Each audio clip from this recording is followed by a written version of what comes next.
Hello everyone, just back with another Raiders video. In this video, I'll be giving my Raiders-Texans game preview, so let's get into it. The Raiders did win by 18 points with just 3 possessions. However, this game was not a blowout, not even close. For the first 3 quarters, it felt like a shootout. Not really a shootout, but in the first half, kind of a slower moving game. In the third quarter, felt like it was going to turn into a shootout with both offenses looking unstoppable. But eventually, we had a dominant fourth quarter, which I loved seeing. We might not. I'd rather us not play our best ball early on in the game and then figure it out late in the game to win. Unlike doing the opposite where we choke leads and we don't win close games. I'd rather we do this because it's more of a winning formula. However, some negatives. Davis Mills, I did mention that I could see him just going out there and carving and stuff. That's exactly what he did for 3 quarters. It was really unfortunate. Like, I know Dameon Pierce is a nice running back, but they still had way too much movement on our D-line in about the first half, running the ball, and third quarter. In the fourth quarter, I feel like it kind of slowed down. We kind of stopped the run. Dameon Pierce only ended up with 92 rushing yards on 20 attempts.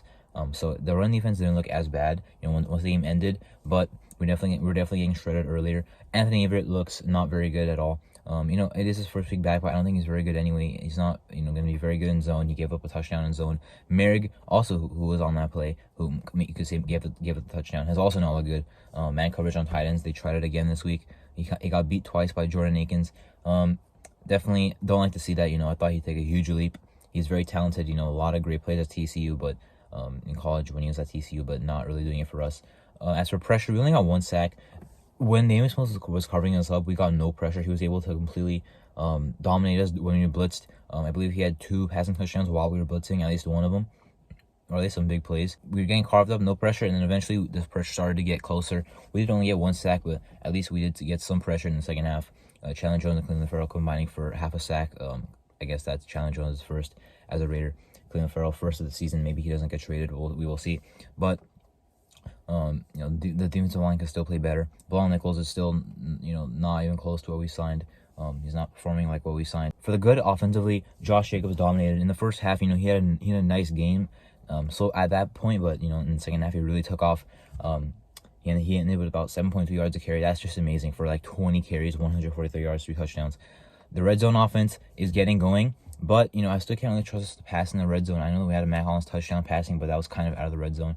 I can't really trust us to pass inside the 10 yet, but it looks like I can't trust us to run the ball. Because one from the 15, one from the, I believe, 10, one from the 7.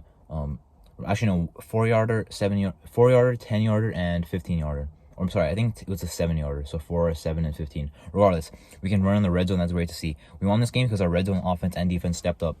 Our offense in the red zone, did really well. Only 1 field goal, and it was not in the red zone anyway. 50-yarder by Carlson. Our red zone defense even stepped up too. Sure, they had 2 touchdowns. I believe one was on 3rd and 9. One was on, I believe, 2nd and 10. However, the red zone defense still did nice this game. They also missed a field goal on the first drive. Yeah, this game didn't really start out, with us playing the best. I was completely stressed for the first 3 quarters until we picked it up and had a great fourth quarter. Turnover in there. Ron Harmon's 2nd interception of the season, taking it back to the house for 6. So I do, even though Derek Carr did play kind of a game manager role, I still really loved what he did out there. I think he had a really good game. His pocket movement is getting really good. The way he kind of tucks the ball away from defensive linemen is looking really good. Devontae Adams, I love the way you were utilizing him. The trick play where Carr throws it to Jacobs throws it back, and we throw it to Hollins. I like that trick play. We did the same thing against the Titans, and it worked. And I don't like the other one was a direct snap to Jacobs and then give the Carr the throw, because I feel like that was kind of obvious. Like, once Jacobs is running this way, obviously it's gonna go to Carr, and if the quarterback's getting it, he's obviously gonna throw. I didn't really like that. Ended up in a completion to no yards for Moreau. Moreau only had 3 catches for 28 yards, but honestly, still pretty good from him as our backup tight end. I did like to see that. And then, the offensive line run blocking is looking so good. Dylan Parham is looking very good. Darren Munford even played a really good game. Illuminar did start. I'm not sure if there was going to be a shift there, a little rotation, but Illuminar did get hurt. He came back in the game. But by that point, they were playing Munford at right tackle. He had a really good game. Could see him moving forward as the starting right tackle. Bars is looking good as well. Cole Miller, Andre James is looking like a really good unit. Only 1 sack allowed on a drive, or we have this drive every game on offense. We just screw ourselves over. The Chiefs, we had one in the second half. We just got a whole bunch of penalties. and then we put it on 4th and 25, 4th and 20. This game, same thing. Fumbled snap on first down, make it 2nd and 16. Sack, check down for 5 yards, and we punt. Yeah, that happens every game. Still some mistakes we have to clear up. The penalties by us were really racking up in the first half. However, in the second half, I think we kept it limited.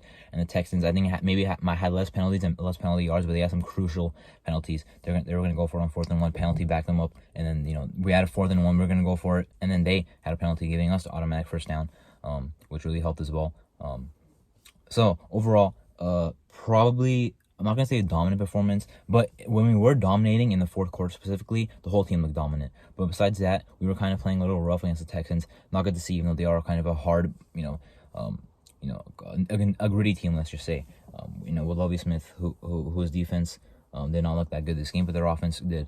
Their Pep Hamilton, who I know that we had rumors of bringing in as a head coach, but not very likely at least. But good win. We're now 2-4. The division, for us went pretty much as we wanted it to. Chiefs are the Chiefs. They blew out the 49ers going into their bye week at 5-2. The Chargers lost to the Seahawks. They look really weak right now into their bye week. Maybe they'll fix some things coming out of the bye week in week 9. The Broncos 2-5. I'm not sure when their bye week is, but we are ahead of them now in the division. Plus, hold the tiebreak over them. So that was, good to see them sucking again. We are now 2-4. Not a very good record. However, we can definitely pile on some wins. The Saints we have a worse record than us, but it is on the road in a very tough environment to play in. Then Jacksonville, then the Colts. We could definitely win those games. The Colts, Matt Ryan is hurt or got benched. I heard both. I'm not sure which one it is. I'm not sure if he'll play against us in that game or what. We definitely have some games we can pile up. The team could still improve in some parts, in the first half like that. That still is something we have to look at and say that does need to improve, because against a better team, we would not have been 10-10 at halftime. It would have been, maybe a 10-point deficit if at that. But no turnovers, kept it clean. Forced a turnover, that's good. The sack number, I would love if that rose, but the offensive line also, only allowed 1 sack. So I really love how that is going. But anyway, that was my game preview, kind of a shorter one, but that was my game recap of the Raiders-Texans regular season game. I'm Martel, thank you for watching.